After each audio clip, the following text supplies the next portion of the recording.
This is your USMNT Abroad weekend update from August 29th to August 31st of 2025. Hello. If you're new here, I'm Filippo, and welcome to Tactical Manager TV. And welcome to the US Men's National Team Abroad series, where every single Monday we update you on how the Yanks did abroad over the weekend. Now, of course, this is the international break. It's coming up right now, actually. The United States will play South Korea this Saturday, and then we're going to play Japan next week. But the best thing, not the best thing, but the biggest thing that happened this weekend wasn't college football. It was that fake tournament, the Leagues Cup, the final between the Seattle Sounders and Inter Miami. The Sounders won, and then after the game, there was a brawl. The game might actually not be dead. There were punches being thrown. There was a dude with a hat being thrown around like a bag of potatoes, just like Palpatine in Episode 6 when Vader catches him and just throws him down. It was interesting to see. We also had Luis Suarez kind of improving, right? He was looking at this old man with a lot of rage, a lot of anger, but he didn't bite the old man. He just wanted to spit. So he just threw a quick little spit on the old man, but he didn't bite, which I guess that's a little bit of progress, right? Because biting hurts more, but someone spitting on you is just a bit more humiliating. I don't know what's worse. Would you rather someone bite you or spit on you? You know, Inter Miami did what my grandfather used to say. If you can't beat them, beat them up. That's it. That's the whole quote. All right, now before we start this episode, don't forget to drop a like if you haven't already. And that's pretty much it. Let's roll the intro and start the recap.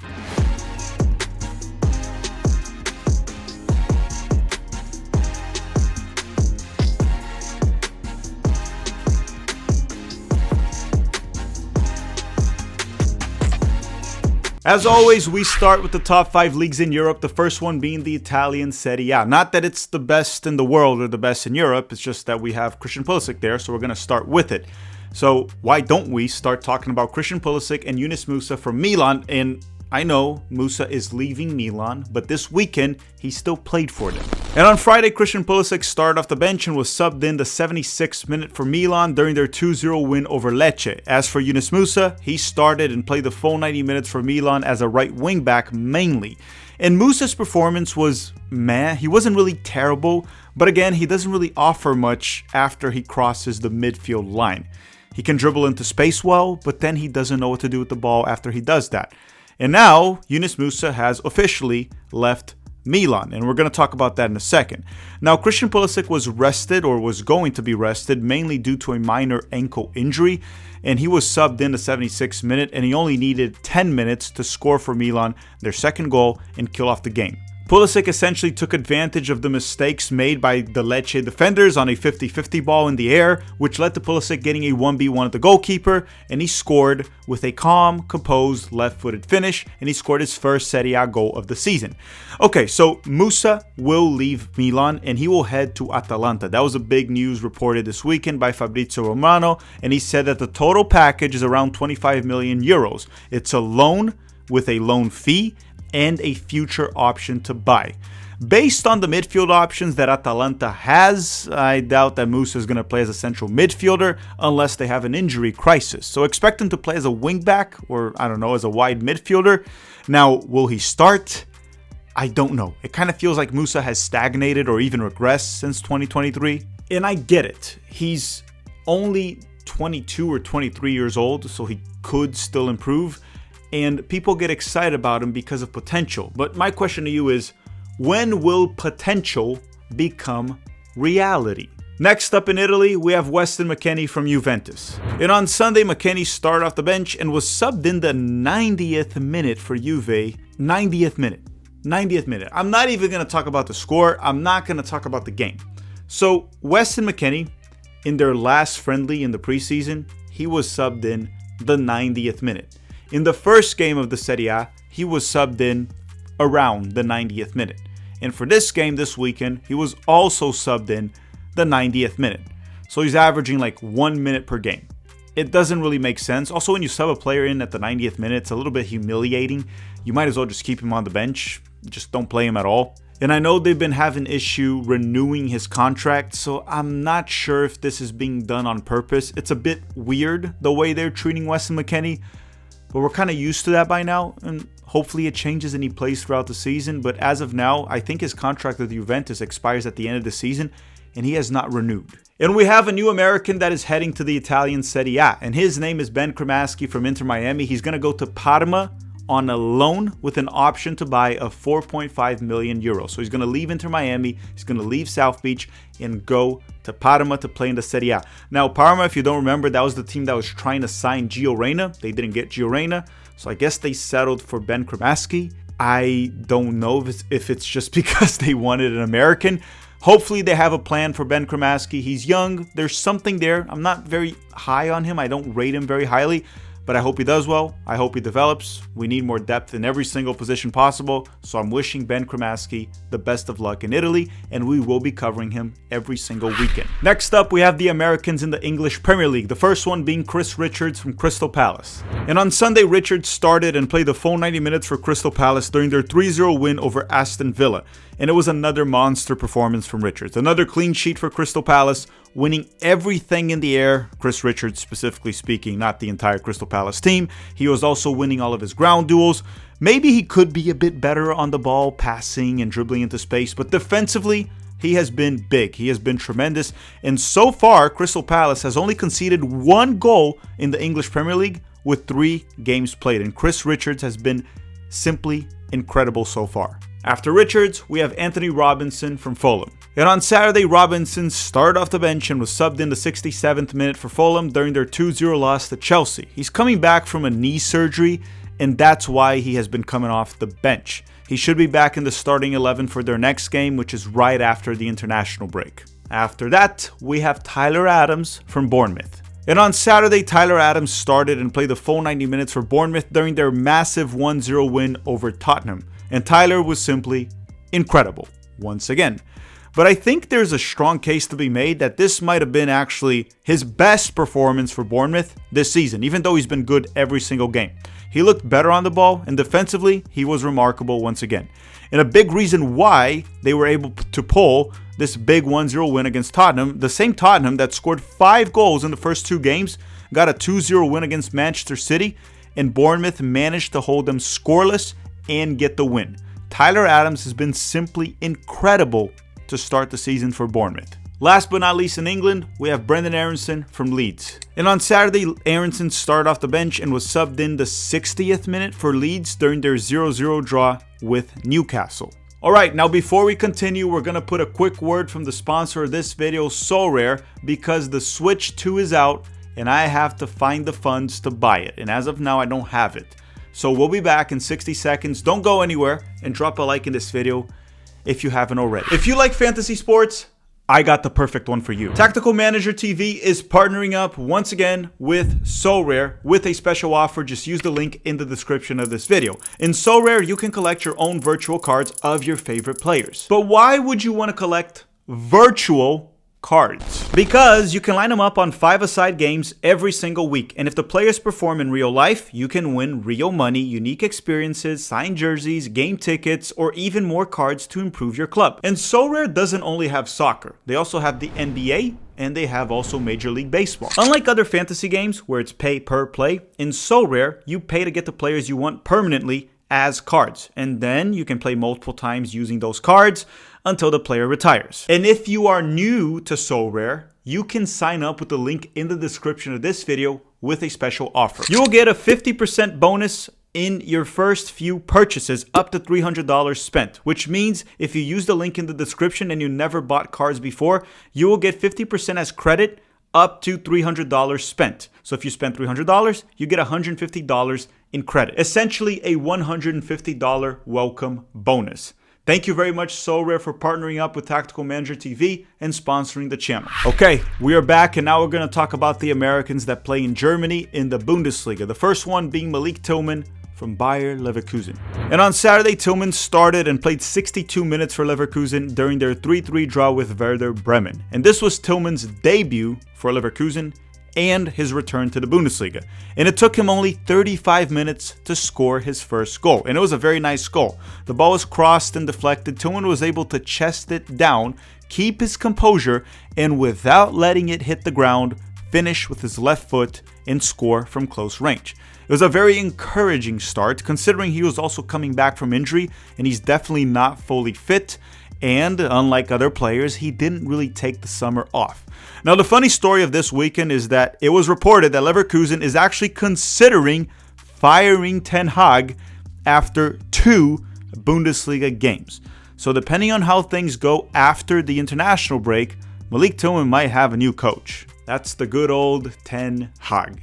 All right, next up is Cole Campbell from Borussia Dortmund. He stayed on the bench the full 90 minutes this weekend. What's funny is that they had a 3-0 lead and they still didn't give Cole Campbell even 5 minutes or 10 minutes. Nothing, right? And this is the same Cole Campbell that had a deal to move to Stuttgart and Dortmund didn't let him go. There's a special place in hell for teams like Borussia Dortmund, and the same way they treated Gio, they're probably going to treat Cole Campbell, unfortunately. Speaking of Gio, next up we have Gio Reyna and Joe Scally from Borussia Mönchengladbach. You know, the good Borussia. And on Saturday, Joe Scally started and played 84 minutes for Gladbach during their 1-0 loss to Stuttgart. As for Gio Reyna, he didn't really make the bench for Gladbach yet. The coach said they still need time to get him game ready. I mean, we have the international break right now, so it's safe to say, or safe to assume, that Gio Reyna will make the bench on their first game back because that's 2 weeks from now. They also have yet to score a single goal this season in the Bundesliga, so maybe Gio Reyna can help them with that. Next up, we have Noah Kai Banks from Augsburg, but he pretty much stayed on the bench the full 90 minutes for Augsburg this weekend. They subbed him in around the 90th minute when they were playing Bayern, and they lost to Bayern 3-2, so he got a couple minutes against Bayern Munich. He is going to the US men's national team camp, so hopefully Pochettino gives him some minutes there so we can actually get to see more of Noah Kai Banks, this time with the US men's national team. Next up in Germany, we have Christopher Lund from Cologne. And on Sunday, Lund started and played 68 minutes for Cologne during their 4-1 win over Freiburg. He keeps getting subbed out around the 68th minute for some reason. That happened in the first 2 games. Why not 69? Next up, we have James Sands from St. Pauli. And on Friday, James Sands started and played the full 90 minutes for St. Pauli during their 2-0 win over Hamburg. And, you know, there was a lot of praises for James Sands, many of them coming from the German media. Now, I haven't really watched him this season yet, so I have nothing to say there. But, you know, now he has caught my attention. I'm going to be watching him closely, even though Hamburg is a newly promoted club this season, so they're probably not the greatest competition in the Bundesliga. So let's see how James Sands does against better sides. Regardless, the German media was saying that he was quite good. I didn't watch the game, and I don't talk about players that I haven't watched. Now we're going to leave Germany and go to Spain, so we can talk about the American that plays in La Liga. And his name is Johnny, and he plays for Atletico Madrid. And on Saturday, Johnny started once again for Atletico and played 72 minutes for them during their 1-1 draw with Deportivo Alaves. Now, this is a pretty rough start for Atletico Madrid in La Liga. They have 2 points in 3 games. And let's be honest, they haven't really played any of the powerhouses yet. So this is a terrible start for them. Okay, time to go to France and talk about the Americans that play in Ligue 1. That's how you pronounce it. Something like that. It's like you got marbles stuck up your throat when you pronounce it. That's how you say the name of the league in France. You can also call it the McDonald's League because that's literally what it's called these days. But let's talk about Balogun. And on Sunday, Fullerting Balogun started and pretty much played the full 90 minutes as he was subbed out around the 90th minute for Monaco during their 3-2 win over Strasbourg. And let me tell you, Balogun was really freaking good. For the first goal that Monaco scored, it was his press on the goalkeeper that caused it. Which, in my opinion, that press right there should count as an assist. It won't. You're not going to see it as an assist, right? The ref's never going to put it as an assist. But it was an assist. And later in the game, Balogun scored a wonderful goal. It started with his one-touch layoff in the midfield where his teammate would get the ball and Balogun would make the right run, put the through ball. He would also make the run with the ball another 20 to 30 yards, which eventually would end up with a 1v1 at the goalkeeper, and he would just chip it over the goalkeeper. A very calm and composed finish, a deadly counterattack, which is where Balogun, the best US men's national team center forward, thrives the most. You see, that goal that Balogun scored, if that through ball was placed to Ajiman, for example, he would have probably just tripped over his legs and fallen into the ground. That is a fact based on what we saw the entire summer. Again, Balogun is the best center forward that the U.S. men's national team has, and a lot of the things he can do, no other U.S. men's national team center forward can replicate. We have other options, like Pepe might be a better poacher. Sargent might be useful in other things, even though I think he's worse than Balogun in almost everything besides headers. But when healthy, Balogun has to start. The other option is you could try playing Balogun on the wing, or we could play 2 strikers up top. Maybe Balogun up top with another striker. That can also work. But my point stands. He's the best center forward we have. And we saw it this game. He's been quite good for Monaco, and I expect him to start this camp for the United States against South Korea and Japan. Next up in France, we have Tim Weah from Olympique Marseille and Tanner Tessman from Lyon because they clashed over the weekend. And on Sunday, Tanner Tessman started and played the full 90 minutes for Lyon during their 1-0 win over Olympique Marseille. As for Tim Weah, he started and played 72 minutes as a left back for Marseille. With that said, how did they do? Tim Weah was okay. He ended up doing a lot of defending as a left back, especially after Marseille got a red card around the 30th minute and played man down. So he had an okay performance at best with a lot of defending. As for Tanner Tessman, he continues to be quite good for Lyon in the midfield. He's been great defensively, mainly through positioning and a lot of interceptions. Now on the ball, he's been fantastic. Great passing range, long shots, press resistant, also making the right decisions in possession. Tessman has been impressive alongside Lyon to start the season, and actually, I didn't expect him to be this good. And I've been watching his games. I'm telling you, he's been quite remarkable. Last but not least, we have Mark McKenzie from Toulouse. And on Saturday, McKenzie started and played the full 90 minutes for Toulouse, unfortunately because they lost 6-3 to PSG. Look, there's no other way to put this. If you're a center back and your defense leaks 6 goals, even against PSG, there's no way anyone performed well. Which sucks because they got 2 clean sheets in the first 2 games in Liga, but this was not a good performance. Yeah, conceding 6 goals is never a good sign. Now let's leave France and go to the Netherlands and talk about the Americans in the Eredivisie. Actually, just the ones that play for PSV. Serginho Dest and Ricardo Pepi. And on Saturday, Dest started and played the full 90 minutes for PSV during their 2-0 loss to Telstar. Probably one of those games that you shouldn't be losing if you're PSV, but they did.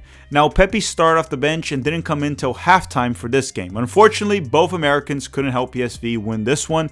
It was a pretty bad loss. Serginho Dest did manage to complete 4 dribbles, which was the highest among all players in this game. He also suffered 4 fouls, which was also the highest among all players. And on top of all of that, Dest won the most duels out of all players in this game, with a total of 13, counting ground and aerial duels. Ricardo Pepi only had 13 touches throughout the 45 minutes that he was on the field, which is very little. It's very low. However, he is expected to start for PSV once we are back from the international break. Okay, now we're going to go to England and talk about the Americans in the EFL Championship, the 2nd division of England. But before we do that, make sure to drop a like and a random comment to rig the YouTube algorithm. I very much appreciate the support you all have been giving, and the random comments don't go unnoticed. Why don't we start with Josh Sargent from Norwich? And on Saturday, Sargent started and played the full 90 minutes for Norwich, scoring a brace for them during their 2-0 win over Blackburn.